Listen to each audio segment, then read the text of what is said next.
Now it's time to preview the games. And the first game that we are going to preview is actually the Lions at the Packers. That's the Sunday game. Obviously, we know that the Vikings and the Bears play on Monday Night Football. All right, let's bring in one of the members who are actually representative of the teams in this game. Dose, I'm going to go to you first. A lot happening. These guys mentioned it, talking about both new coordinators. I'm sure there's a lot of curiosity on your part as well.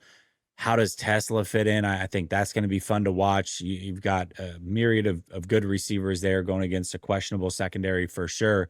But what are some of the things that you're looking forward to? Give me some analysis on this game as to what you expect as well. Yeah, I think one bar pick up right where he left off. I think one bar is exactly right. I think that the hype is the passing game, and it will be with Matthew Golden. I think it'll be out there on third down. It'll be like, does he win one-on-one in those spots?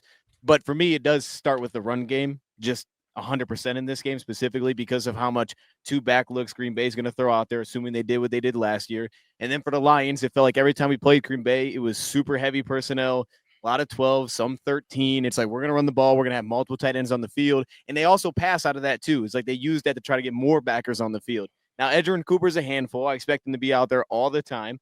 So it'll be everybody outside of Edgerrin Cooper because I expect him to be a dog no matter what's going on. But I think that is where it ultimately has to start here. Now, when it comes to the battle on both sides, it is a lot of newness. Like for the Packers to have Banks in there now at guard and now sliding Jenkins to center. And I thought last time we played him, I thought we did pretty well against Jenkins, but now pushing him to center, like that interior battle. And now for the Lions, Noah Leem, who was pretty darn good last time they played this team. So now it's Tyleek thrown into that mix. So there's a lot of newness really on both sides for us. Our interior offensive line is completely flipped. Now the Packers take Kenny Clark, who, just like for the Bears and Vikings, I'm sure he was a handful for us too. Now he's out of the mix. So now it's young guys there. It's Devontae White, guys like that. They're hoping they're going to step up. And for us, it's a rookie, a second-year player that played 100 snaps, and it's Graham Glasgow back at center. So like the unknowns are at the most important spots, I feel like, heading into this game, the interior of both sides. Because on the outside of things, last year, like there's a reason the Packers made this trade. There's no doubt. Like last year, you just didn't feel the presence, I thought, as much as you would expect from the Packers in those spots. And I'm sure we were able to chip Gary at times in that game, and now it'll be like, oh, are you going to do that on both sides? Can you kind of lean into that? But like even at times it was an obvious pass downs. You didn't feel it as much as you thought you would because they do have some guys on paper. Well, now Mike is seemingly going to change that. And if I'm guessing, my assumption is if he's going to be out there, it'll be primarily every time it's a passing down. Forget the rundowns. We got Van Ness, we got Gary for that. He's going to be out there every time they throw the football. So that'll be kind of that'll be the factor that changes it up on paper. It's like now you got to get the ball just a little bit quicker. So how fast can we get to because there was times when we just kind of lived back there last season. So for me, I think the Lions are going to lean into that again, heavy personnel. They're going to try to work on every linebacker that's not Edgerrin Cooper. So I would expect a lot of that, a lot of lateral stuff, sideline to sideline kind of deal. Screens, just movement up front, a lot of tight ends flying around, trying to pick up backers. I expect it to be that. And then on the flip side for me, I think we're going to get pressure. Like I love what the Packers do year after year. They are very consistent in pass pro. Hutchinson obviously changes it. Zadarius was pretty good last time he played Green Bay. He's not here. But my expectation is we're going to be pretty darn good there for week one because Davenport's that dude. I mean, it just is what it is. Like, that's what I was leading up to for all of this. Bass is about to find out. Davenport's a problem. So I think we're going to do pretty well. I thought, honestly, though, for what they are, I thought we did better than you would expect on paper last time we played Green Bay in terms of just being able to get pressure with who's up front. Now, we blitz like crazy, so we try to get a ton of one-on-ones, but just getting pressure there, like I thought, again, we thought we had more success against Allen Jenkins than I would have expected in that game. Now, he's going to center. Does that change things? I don't know, but I think we're in a better spot, even without a lean, to begin this season. So, ultimately, it's going to start with the trenches first and foremost for me in this. All right, Bass, you just heard what Dose had to say about this. What is your analysis on this game? What are you expecting to see on Sunday? Yeah, all three of you guys summarized this really well. And firstly, I just want to say, like, this is a first Packers home opener in Lambeau of Matt LaFleur's career in 7 years. Like, that's actually insane that we haven't had one. So that's a lot of hype along with getting Micah Parsons in the building. I think the energy is going to be very high, and I think that's very important. The last time we played the Lions, I watched, like, again, I talked about it last week. I watched the quarterback show and how Dan Campbell was pretty much like, hey, we're going into this game and we're going for it on fourth down every single time. And we're going to power the football down the field. And that's exactly what they did. So I think the Packers have to understand that this could happen again, maybe even more considering Ben Johnson isn't there. And I just feel like Dan Campbell might now just go for it even more on fourth down, if that's even possible. I think the Packers are going to have to realize this. And when it's a 3rd and 8, like, don't just sit back and dime or nickel and go, oh, okay, well, they're going to pass here. Like, no, they could 100% run to set up 4th and 2. And that's what happened in that last game. And I think, you guys encapsulated this game wonderfully, saying like, hey, it starts and ends in the trenches, because how are the Packers' new interior offensive linemen going to look with Banks at left guard, Elton at center? I think it should be better than Josh Myers at center last year, who was a horrible run blocker, actually the lowest graded starting center at run blocking. And then obviously stopping Detroit's run game. We talked about it a ton. Kenny Clark, not in the building anymore, but I wouldn't even point at Kenny Clark and go, well, there goes their run defense. I really point at TJ Slayton, who we let walk in free agency. That's a guy who had one of the best run stop rates in the entire NFL last year. So I think a lot of people are looking at Kenny Clark, who hasn't played nose tackle for the Green Bay Packers since early in his career, was slated to go into that spot. That's a concern. But we have guys like Colby Wooden, who's a big question mark, to put on some weight, move to the nose tackle spot. He may start there. Undrafted free agent Nazir Stackhouse, he's a big body that you can just plug in there. Devontae Wyatt playing 3 tech. You got tons of depth at the edge now with Micah Parsons. And I'm also interested to see how many snaps he plays. And Dose, you said, I expect them to, if he's on a snap count, only on passing downs. Well, I actually have a very interesting stat. If Micah Parsons is able to play a full snap count, in terms of pressure rate on 1st and 2nd down, which is an example, are not passing downs, pure passing downs since 2021, he is by far at number 1 in the entire NFL at 15.3%. The next highest is Trey Hendrickson at 11.8%. Like it's not even close. So I think it's still important to have him out there in pure running downs or non-passing downs to get after the quarterback, which is huge because Jared Goff last year, when clean, 120 passer rating, when pressured, 74.9, right? If the Packers are going to win on Sunday, they need to make Jared Goff uncomfortable. And that's why I think it's so massive that the Packers went and got Micah Parsons, because the Lions are the reigning NFC North champs. Like the Packers went, okay, how can we become better than the Lions to take back the NFC North? And I think a lot of it stems from what Dion said. It just felt like every time last season when it was important to get after the quarterback, the Packers couldn't do it. They couldn't do it. They were sending 4. They could not get home no matter what. You saw it horribly in the playoffs versus the Eagles. Another thing that's going to be massive on both ends is stopping their play action. The Lions last year were the most team to pass out of play action at 43%, and the Packers utilizing play action. We weren't able to in both Lions games last year due to Jordan Love's not being able to be mobile, which is a big thing, that he's able to be mobile again. Hopefully the thumb's all good there. Another thing, man, catch the damn ball. Like last year, like we had so many drops, and you watch the first game versus the Lions, and it was in the rain, and we're going, oh yeah, the Lions don't know how to play outside, yet they caught every damn ball. And the Packers dropped, like, I don't even know. I don't know what the number was that game, but it was terrible. So it's like, go out there and catch the damn ball. There are concerns here. Jaden Reed is allegedly playing through a Jones fracture.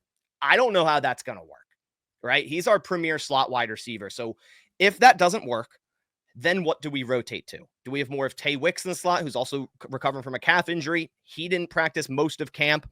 Do you run Matthew Golden in some slot? He played around 24% snaps out of slot this preseason. I think he can do both. I think it's going to be a heavy dose of Matthew Golden early and often, and I'm all about it because I think he's the one receiver on this team that can become that guy. So I think it's going to be important to get early rapport with him and Jordan Love. And like I said, catch the damn ball, get Tucker Kraft involved more.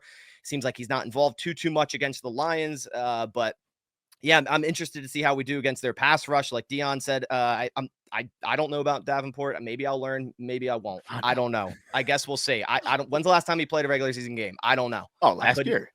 Last year when? Yeah, just like everybody else. 2002. Thought so. Don't you? Marcus Davenport, 2002. Like that.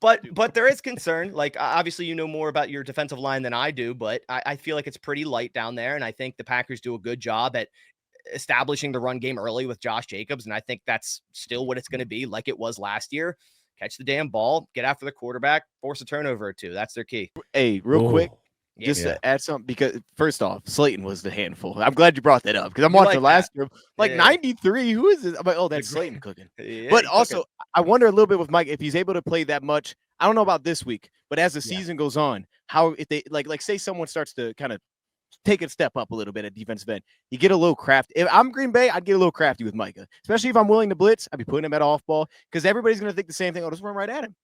I would move him around a little bit because now all of a sudden, first, second down, he's getting upfield with Edrin. That is like two of the most athletic linebackers you could have in football. That would be a problem. Dude, So A gap, double A gap mug, Micah and Absolutely. Edrin. I'm moving around like terrified. crazy. I'm Yeah, moving around terrified. like Yeah, crazy. you can run LVN on the edge. You can put LVN at 3-tech. You can do so much random stuff with this defense now. And Hafley has to be in his bag for this game, and that's going to be another huge key. Hafley led a hell of a defense last year and didn't have any real pure edge rushers. So I'm curious to see what he's able to do with this one. And you're right. I mean, Micah Parsons, he was a linebacker when he first came into the league. A pure linebacker, coverage linebacker, was really, really good. And then they were like, oh, wow, this guy can get after the quarterback and transition. So he can do a lot of things. You can have a lot of fun with a guy like Parsons in that defense. All right, let's get to the analysis of the Vikings at the Bears Monday Night Football. One bar, I gotta get your analysis on this game. What are some of the things that you're looking forward to? What do you expect from JJ McCarthy? And talk to me about my guy JP Mason, please. Yeah, I mean, you asked about a NFC North game week 1. What's even worse than that is to plop that puppy on Monday night. I mean, talk about, I'm not going to fall asleep Monday. Monday is just a wash. Tuesday is going to suck ass. Regardless, win or lose, I'm going to be up all damn night stewing about this game. But Baz, you nailed it. And Dion, you touched on it. Like, I'm hearing words like just, we don't know what to expect. It's going to be an interesting game. And it's fair. Like, this is the biggest question mark of a game when I look at the schedule for week 1. And Vikings, it's easy. Why is it a big question mark? It's JJ McCarthy. I mean, that's just simple. When you look at the Bears, I mean, you look at the Ben Johnson, Caleb Williams. Is he gonna show why he was the number 1 overall pick? There's so many questions going into this game, which has given me just heartburn. Like, I do not know what to expect in this game, and it's scary and it's exciting at the same time. Baz, you killed it, because the biggest thing for the Vikings is we got to make Caleb Williams uncomfortable, because under pressure the dude sucks. We got to do it. And really, Brian Flores, if he can't manage that, then shame on him, because rumor has it Braxton Jones is starting left tackle, and Jonathan Grenard is going to be making him look silly all damn game. If Grenard doesn't have 2 sacks in week 1, it's a complete failure in my mind. But to me, we got to talk JJ McCarthy. Like, for JJ McCarthy to come out Monday night against an NFC North rival, when the dude has played 2 quarters of preseason NFL football in his career, like, this is not ideal situation. It's going to be fun to watch. We're all going to be very excited to see, but like, this isn't going to be the McCarthy coming out party, I don't think. And if it is, something's gone wrong, because we need to pound the hell out of the ball. If McCarthy ends up with a stat line of like 150 yards, 1 touchdown, 1 pick, I am completely fine with that. Like, run the damn ball. Last year, Bears, you could run the ball on them. And this year, Aaron Jones healthy. Jordan Mason, who really in Vikings land, and myself included, I think Jordan Mason ends up having a bigger game. I said this before on the show, I think he ends up having a bigger season, at least stat-wise, for the Vikings this year. I think he is going to be that tough-ass runner, especially a game like this, where McCarthy, like I said, perfect situation, pounding the ball, set up the play action. TJ Hawkinson, let's go. Justin Jefferson, he doesn't need to come out and have a huge game. 1 big play, absolutely, we'll take it. But weirdly, the Bears have actually done well against Jefferson the last couple of games. But McCarthy, we can't put it in his hands to win this thing. I think it's asking too much. I just saw an article came out, it was yesterday, the day before, about all the rookies, their first game last year and what they did, Jaden Daniels, all those guys, and it was absolutely horrific, and it scared the living hell out of me. So the defense needs to win this game. The running backs need to absolutely just pound the ball, eat up some clock. But defensively, going over there, I mean, like I said, Grenard, Van Ginkel was back out today. He's not been practicing, so it was good to see him. The concerns defensively, I'm very curious, those Bears tight ends, how they do against the Vikings. The tight ends have been known to eat up against the Vikings, so that is definitely a concern. If Caleb isn't under pressure and he has time, I mean, we got Byron Murphy, who is an absolute stud, but we also have Isaiah Rodgers, which is a question mark. We have Jeff freaking Okudah, which is a big ass question mark. And then as our safety room, Harrison Smith hasn't practiced in about a month. There's something going on there. They're saying it's just a personal health issue. No idea what's up. Hopefully that is all good. He was in walkthroughs today, but didn't practice. So to me, it's a big question mark if he's even out there. If he's not, we got Theo Jackson. That is a big, big concern if Theo Jackson out there, a very unproven guy. So we will see. I'm not scared of the Bears run game, but they definitely have some weapons. Ben Johnson, I want to see, like, did he eat some of that Dan Campbell shit? Is he going to be going for it on every damn fourth down? What's going to be going on there? It's going to be a fun game. I'm not going to say I'm feeling overconfident going into this just because the Bears, all the moves they made, offensive line, they got some weapons. I'm not going to go into this thing thinking, just sitting back like this, like, oh, hell yeah, we got this. On the road, NFC North rival.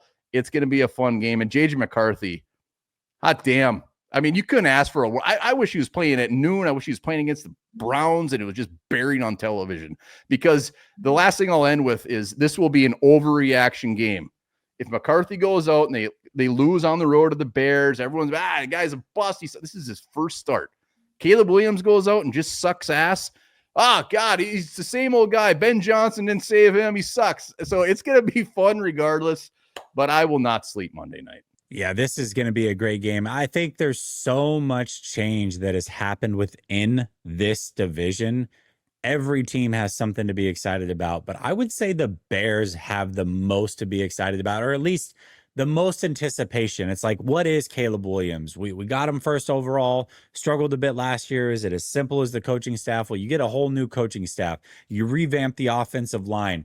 Everything is changing over in Chicago. There's a lot of excitement around this team, a lot of buzz from this fan base. You guys have been craving a playoff team for quite some time. So, Nick, talk to me about this game, how excited you are, and the things that you are looking forward to Monday night. I am ecstatic about this game. The city of Chicago is just buzzing right now. You walk around, people are actually proud to be wearing Bears gear again. People are talking about the Bears constantly. Like when I'm at my 9 to 5, when I'm at corporate jail, or when I'm walking to the train or I'm on the train, it's just like everyone is like, man, are you watching the game Monday night? I just wish the Bears were playing sooner. I just want to see what Ben Johnson can do. So the city is electric and excited about, which I'm pumped about.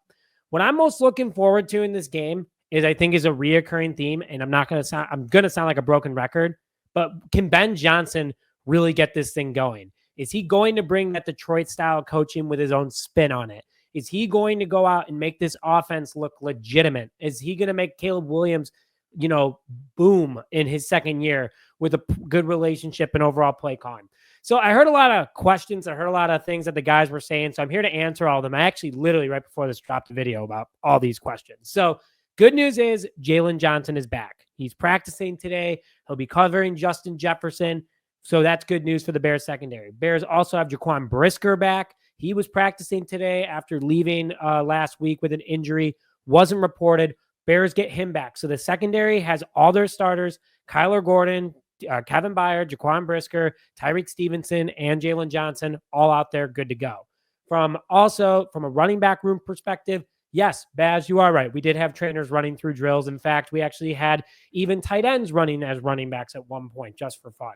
But the Bears got Kyle Monangai back today, our 7th round pick out of Rutgers, who had a really nice preseason until he suffered his leg injury. He is back, though, 100%, and is expected to play against the Vikings. So the Bears get a huge boost in the running back room, which is obviously a key win. So defense looking a lot stronger, and then the offense looking a lot stronger. That said, Rashawn Johnson still questionable. TJ Edwards still questionable. Josh Blackwell, our best special teamer, still questionable. So the Bears have some factors going into this game, but what's big for me is the entire offensive line is healthy. We spent over $50 million on the interior offensive line, and Drew Dahlman, Joe Tooney, and Jonah Jackson. That's big for Caleb Williams, who was sacked 68 times last year. Darnell Wright's looking good and healthy, and Braxton Jones is the winner of the left tackle position. Was I a fan of it? To be honest, no, I really wasn't. But at the end of the day, he is the veteran of that group. Hopefully, Dan Rochar, who I trust has produced multiple Pro Bowl offensive linemen, multiple All-Pro offensive linemen, can make trust that Braxton Jones is that guy. It was between two other technically another rookie, a guy that was in injured reserve last year, and Theo Benedict, and then Ozzie Trapillo. So the offensive line I'm feeling good about. One Bar said it, super excited about the tight end room, especially Cole Kmet and Colston Loveland. If those two can work in Ben Johnson's style of offense, watch out. It's going to be a lot of fun for this Bears offense, and it's going to help get everyone else open. Luther Burden, Roma Dunze, Amalé Zaccheaus, DJ Moore. Our room looks really solid. So the Bears offense is definitely better than last year. And Ben Johnson has a lot of weapons. But at the end of the day, it's can he execute? He's going to have his first game jitters as a head coach. He's going to be excited. But I'm really confident in him that he's going to be able to get the job done. Not only that, too, is that going to the defensive side of the ball, like I was kind of saying, almost everyone's healthy. And my biggest concern is Justin Jefferson. That's where we're healthy again. Our defensive secondary, who's had done really well at holding Jefferson compared to other teams, has done a really good job, and we have everybody out there. From a run stopping perspective, Bears got Grady Jarrett. They have Dennis Allen as the offensive or defensive coordinator. A lot of people are hating on Dio, the new defensive edge that we brought in, who still had 49 pressures last year, so he gets after the quarterback. But the front defensive line's looking really good. The Bears' overall defense is healthy. So far, we get the first injury report tomorrow. But I'm excited for tomorrow. I think it's going to be a great game. What does make me nervous is what can J.J. McCarthy do? We don't know what he can do. And one bar said it's either going to be an overreaction where if he stinks, it's going to be like, what are we doing here? Or if he does really well, it's like, oh, crap. Like now we have another quarterback to deal with in the NFC North. So I'm nervous because no one knows what he can do. He's technically a rookie. It's going to be his first game out there. Also, Aaron Jones being healthy. That guy has had some huge games against the Bears as a member of the Packers and as the Vikings. Justin Jefferson still be a problem. And that, Brian Flores defense. I mean, the number one pressure defense in the NFL. Caleb Williams talked about it today in his press conference, saying that we got to be ready to go. Box one-on-one. He brings a lot of blitz, a lot of motions. I couldn't agree with him more. That's going to be the big factor in this one. But my favorite part about this entire thing is how confident Ben Johnson is walking into this game, because he said there are no excuses why we can't win now. So that got me all pumped up about today. So I can't wait for Monday night. I hate that it's on Monday night, and I'm like, one bar, win or lose, I'm not sleeping that whole evening. So it's going to be a fun, exciting game for sure. And yes, I'm going to be the lone guy, of course, choosing the Bears to win this one. Let's get into it, fellas. We've done all of the analysis. Now we need some score predictions. So we're going to head back to Lions versus Packers. We're going to start with Nick on this one. Give me a score, who wins, and what is the reason for it? I got Green Bay winning this one. I bet no one was expecting me to say that because I've never chosen Green Bay. That being said, I think it's going to be close, but Detroit losing both coordinators, I think this is a big change for both Campbell and the entire Lions offense and defense. I got this one 17-14 Green Bay winning on a field goal. Whoa. Okay. Wow. I didn't expect that one. All right. I saw Baz write it down. Yeah. Damn it, Baz, you in that notebook. It's back, baby, by the way. We got a black one this year. All right. Old school, man. You guys are receipt keepers. I absolutely love this. All right, one bar. Well, listen, we've got one pick for the Packers. Who wins this game? What's the score, and why is it such? So I got the Lions winning 28-24. I think this is going to be a back and forth the whole damn time. But the only reason I got the Lions, I think the Lions are going to run the piss out of this thing, and I think they're going to be fairly successful at it. So the ground game alone, and Lions, I mean, I think if I remember right, they've owned Lambeau for the last, was it 3 or 4 games? So obviously a lot of question marks still around both these teams. But Hutchinson, Parsons, they're going to put on a show. But in the end, Lions 28-24. Wow. Okay. We got the split. I imagine we're going to end the split here, and this is going to be a lot of fun. Dose. Lions are obviously involved in this one, playing fastest Packers. There's no way you can pick the Packers after the way that you dog walked them last week into a 7-win season, and now you're giving them a whole 9 based off of Parsons here. So I've got to imagine you're probably picking your Lions to not only win this game, but when they match up later in the season, I'm assuming that's going to be the case once again. But what is the score, and how do they get it done? Yeah, man, look, we take it week by week. All right, we did game by game. Let's not get ahead of ourselves. All right, I thought I was being respectful, honestly. I gave above the 9 wins. That's a good season. That's a winning season. I am going to go with the Lions win here. I'm going to go. So I actually am with Nick on this one a little bit more, though. I think it is going to be lower scoring as of now. So I'm going to go 23-14. I think the defenses rule the day on both sides. I think that's what it comes down to. And maybe it starts kind of hot. Maybe both teams jump out, score, and then I think it just settles off. So 23-14. 23-14. All right. Bass, Time to fight back, man. I'm assuming you're taking your Packers. What's the score and why? I mean, if I didn't take them after making that trade for Parsons, that'd be a travesty. And if they don't like win this game, honestly, it's just going to be a massive disappointment. It's not going to, solidify the season by any means. We're talking about week 1 here, but with all the hype going into Green Bay, home opener, traded for Micah Parsons, like there should be very, very high energy. And I think the Packers should be able to start fast with that and create a turnover. So I think it's going to come down to who wins the turnover battle. I think the Packers can do that. We saw how many interceptions they had early last year. Now you had Micah Parsons in the mix. Jared Goff under pressure can give you the football. He can turn it over. So I got the Packers 28-24. Ooh, all right. We got a split by the panelists on this one. Let's see if we have a split on the next one. We got the Vikings, Bears, Monday Night Football. Dose, I'm coming back to you, brother. What is the score of this game and why is it that way? Yeah, give me some fireworks this game, man. I'm gonna lead Minnesota still, but I think we're gonna get a lot of points, man. I think this one's gonna be fun. I'm gonna go 34-31. Minnesota wins it. 34-31. Why do you think it's going to be so high scoring with 2 young quarterbacks in this one against some pretty good defenses? Yeah, I think Ben's gonna have a really good plan. I think he's gonna have a really good plan for him. I just don't know that they're gonna have enough, but I think he's gonna have a great plan. So they're gonna put up a lot of points, and I think Minnesota's gonna get out hot. Like I don't think Minnesota's gonna come out slow with McCarthy. I think they're gonna come out rolling. I think they're gonna run the ball well. I think they're gonna give that defense some problems this week with that offensive line. Interesting. Okay, I got to be honest. I didn't expect you to say that high score of a game with 2 younger quarterbacks against these defenses, but you never know, man. And JJ McCarthy, listen, he hasn't taken a snap, but I kind of feel like he might be the real deal. We'll see. But Bass, what do you think about this one? What's the score and why is it that way? Yeah, not as high as a score as Dion here.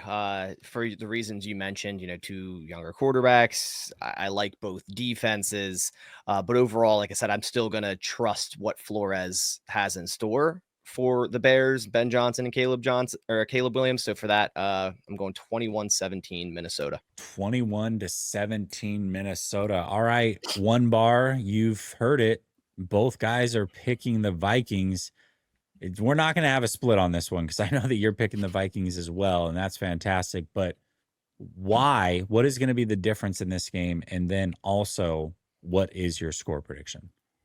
Well, damn. I mean, Dion, if it ends up being that score, it's going to be a crazy ass night. I actually have it low scoring. I'm probably coming off like I'm not a McCarthy. I'm all in on McCarthy. I think he's going to be very, very good. But for this game alone, I think it's going to be all Brian Flores. It's going to be all defense. It's going to be all running the hell out of the ball. If I'm completely wrong and they come out chucking that thing 35 times, let's go, baby. I'm all here for it. But I think they're going to rely on the guys that they know can get the job done, get it done. And that's why I think it'll actually be kind of low scoring. I got 20-17 and mostly defense, mostly running the hell out of it. And they just bring McCarthy on gradually and see what happens. But this is such a big ass game. I mean, I hate to say it, week 1 is a must win, and it's not a must win, but for the momentum itself for McCarthy, he's got to get this thing. We got to get the dub in Chicago. Boom. All right, Nick, man, I don't, you're going to be out on an island on this one. All 3 of them picking the Vikings. This right here, Nick, has revenge written all over it. You can come in and strut your stuff next Wednesday, 6 p.m. Eastern, if you are the only one to get this right. I see you taking notes, not happy about it, but brother, what is the score of this game and why do the Bears get it done? 28-10 Bears. Gross. I think that JJ McCarthy's in for a long day.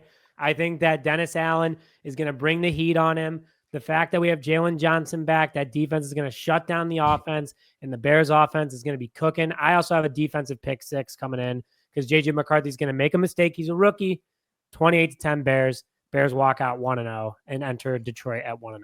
The confidence. I mean, all 3 panelists pick against your team, and you just said, I don't care. 28-10. I've already seen it happen. This is fantastic.